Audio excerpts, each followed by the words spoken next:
Good morning, guys. Welcome back to the vlog and welcome back to another foggy morning here in Goroka, Papua New Guinea. My name is Ryan and today I've got a great flight for you today. We're going out to Andakombe. It's a mountain airstrip. I don't even remember what the slope is, but it's been about 9 months since I've been there. So stay tuned so you do not miss out. All right, let's go ahead and get started. On, fuel pump on. Fuel's on. I'm just watching the ITT for hot starts. Nice cool start at 579. I have removed the start cart.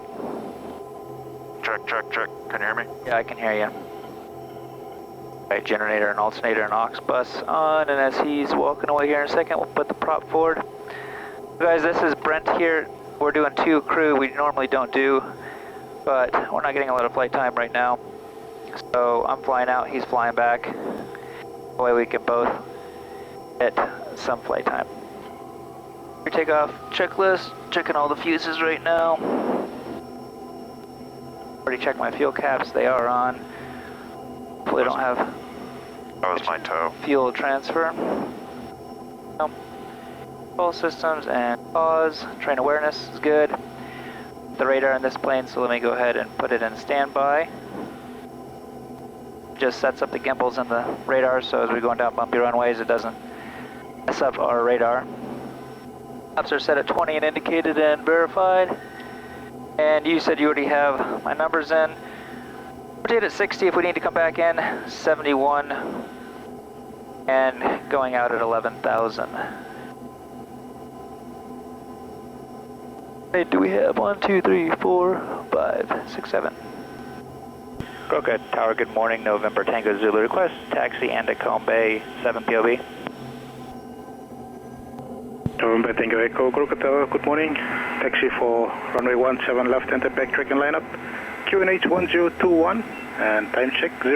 1021, clear to back track and lineup 17 left, November Tango Zulu. Right, throw our strobes on as we go onto the runway, and we'll do our overspeed. You're right. Governor check, clear on the left, thanks. Right, governor check, good. Alright, if we're not 50 knots by that runway, or the taxiway right there, or we need to stop on the runway, full reverse, idle, full reverse, heavy braking.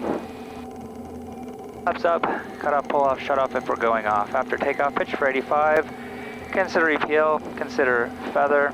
We'll go straight ahead today, it is a bit foggy out. Down to the road. 80 full flaps.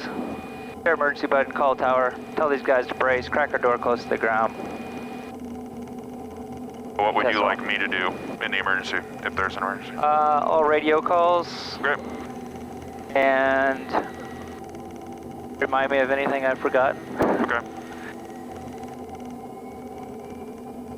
It's 22 degrees out, which is pretty much the exact same temperature every single day on takeoff.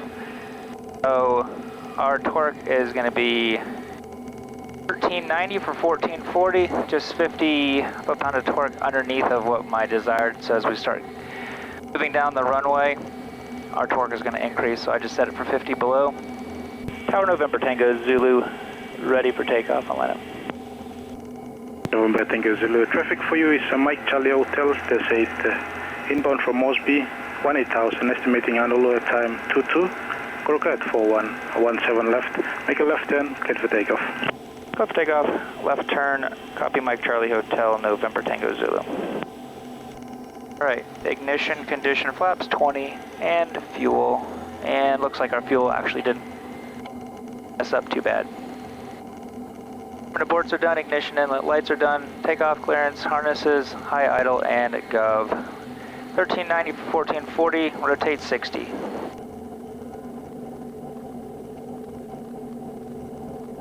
Yeah, there's 1390, airspeed's alive, oops, sorry. Alright. Alright, there's 50 knots, we're continuing. I don't think it's just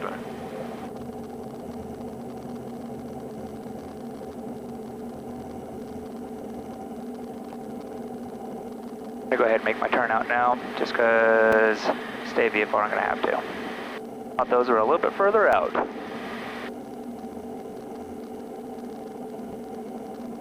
Alright, our climb out is just going to be at 740 on the ITT until we bring our prop back. There we go, looks a little bit nicer.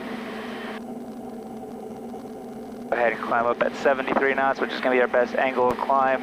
That's going to give me my most altitude and then just the shortest amount of distance. Go ahead and make a left turn here, just so I can percent remain VFR.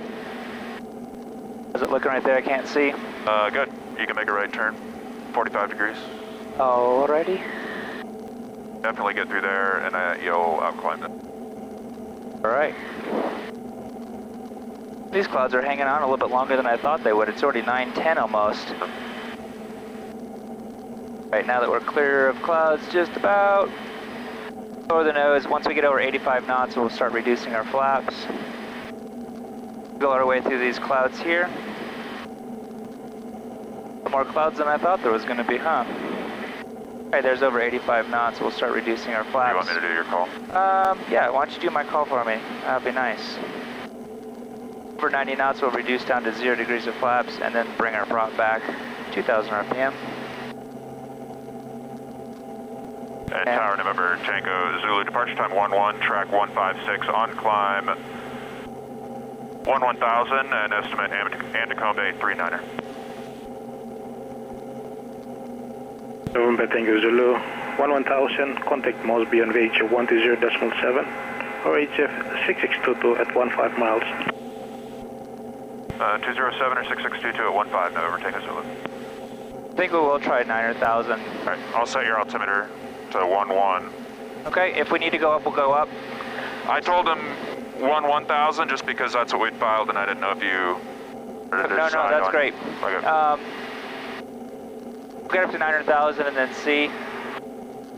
As we climb out, we're setting our ITT at 720 and our prop at 2,000.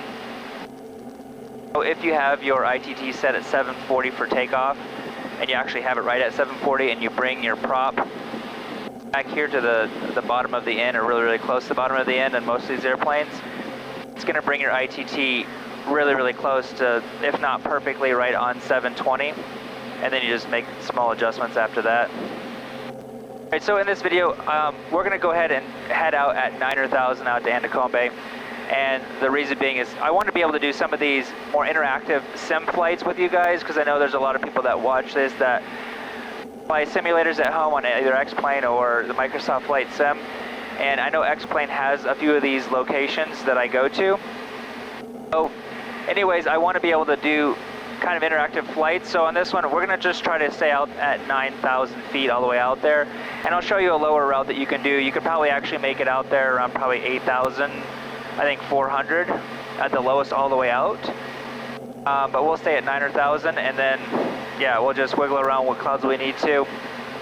Then what I'll do, I'll leave a link in the description where you can actually find this flight with the details of like where we're going, the airport or the airstrip that we're going to with the slope, and I think this place that we're going to actually is on X-Planes, and then give you the simulated weather of what it is like today.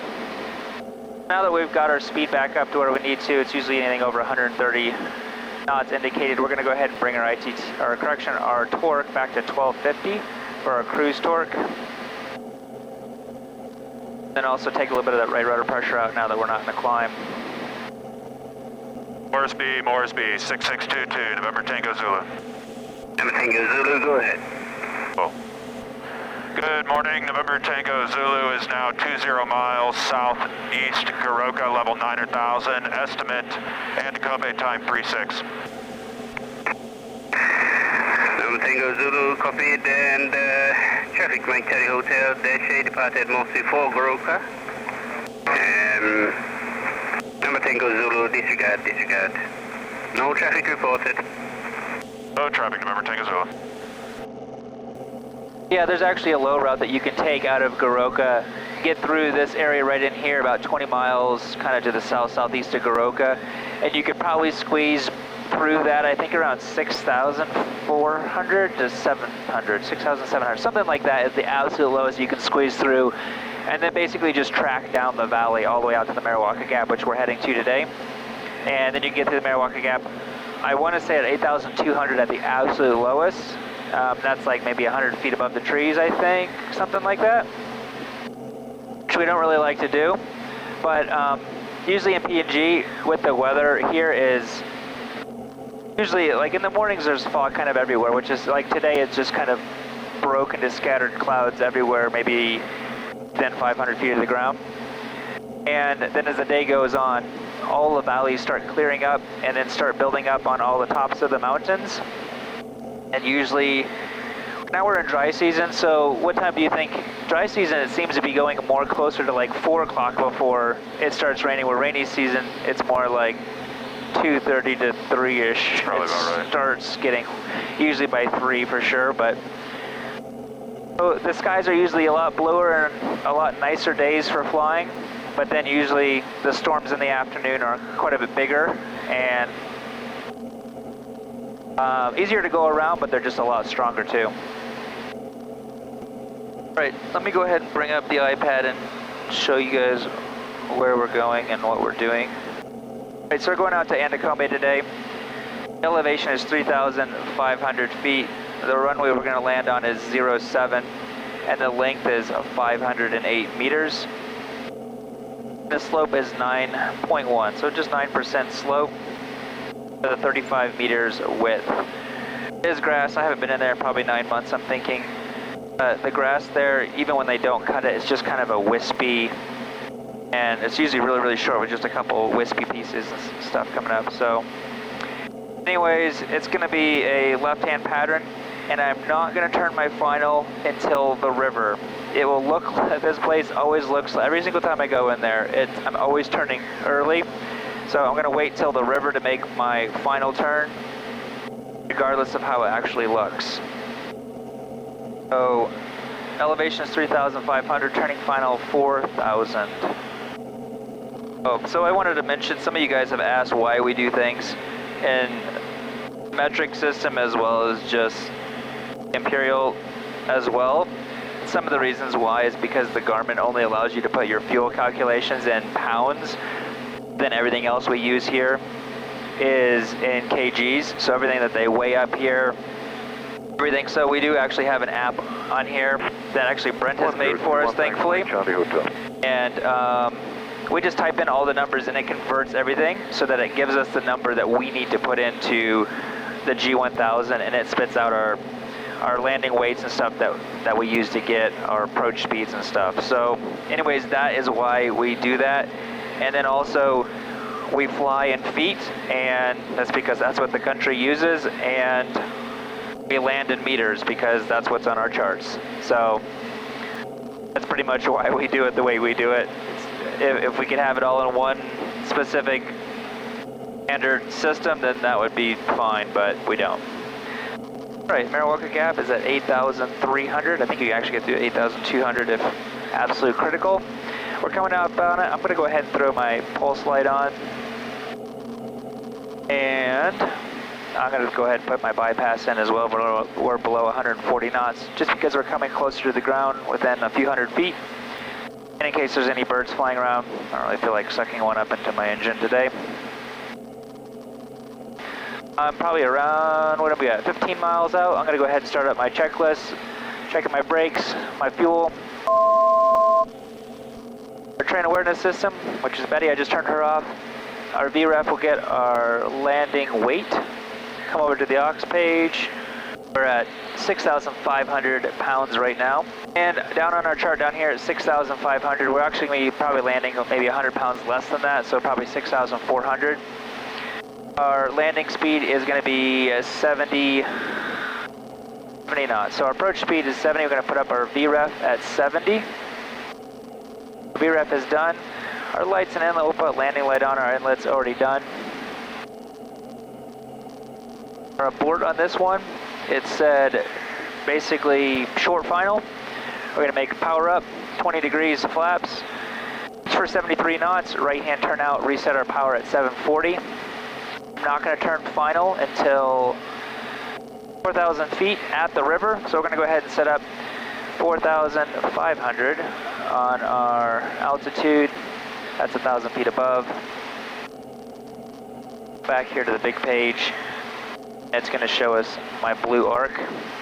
That will let me know when I'm going to get to that altitude. So it's really nice. You want to text them out there and let them know. I think our ETA is going to be 9:35. I guess we can't see it quite yet, but all stations Andakombe, Kodiak November Tango Zulu 8 miles to the northeast, 7,000 on descent, circuit 35 Andakombe.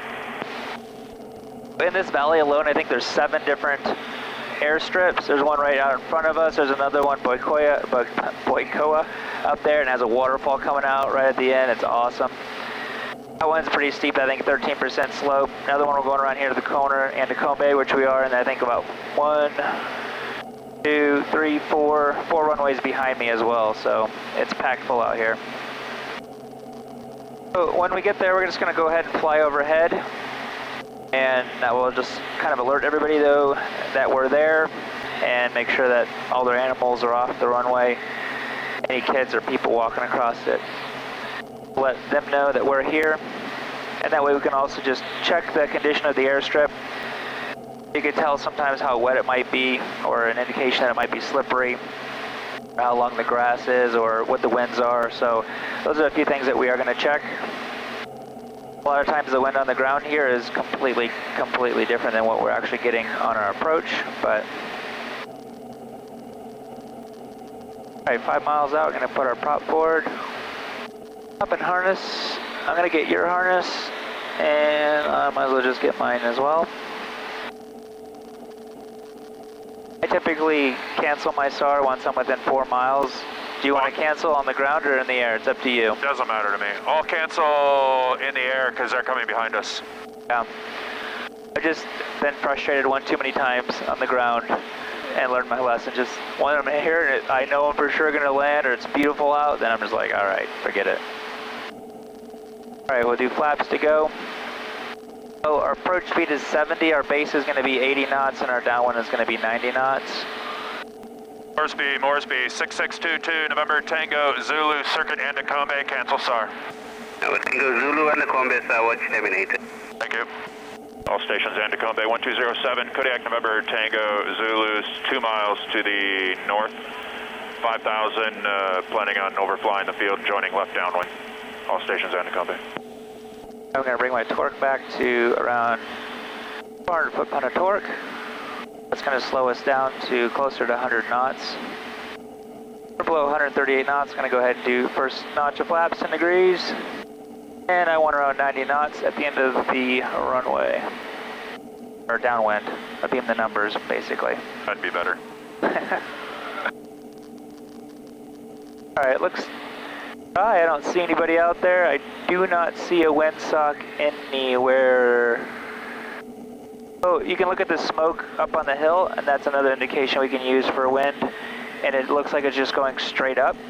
So, and that's kind of, I don't know, a few hundred meters above the runway. So that's kind of indication that's probably close to the same wind.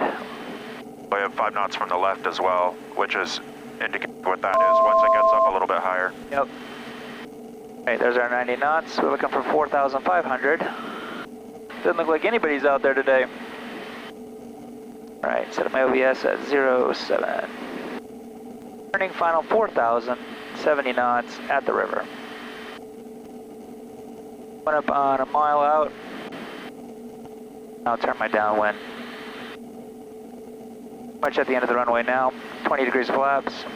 500. I'll lose 300 feet, 4,200. Turn base. Wait till 1.6 miles indicated before we turn our base. There's 1.6, 4,200 turning base. I'm turning final 4,000. 80 knots here. The wind's coming 3 knots the opposite direction. There's our 4,000. Laps to go. What's your aiming point? At 60 meters in, full flaps, checklist complete.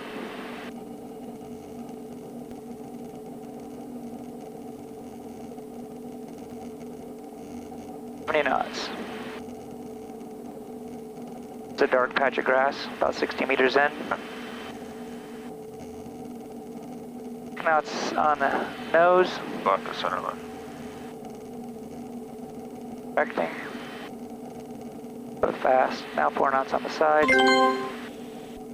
Quarter pound committed. Right, we're committed.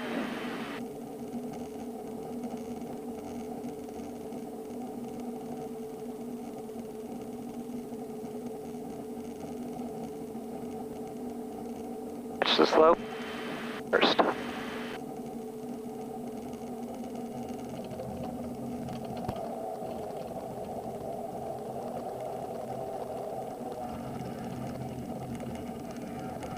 Alright guys, thank you so much for taking the time to watch. If you did enjoy that landing or that video, be sure to give me a thumbs up and share this video with your other friends. Thanks for taking the time to watch, and see you next time.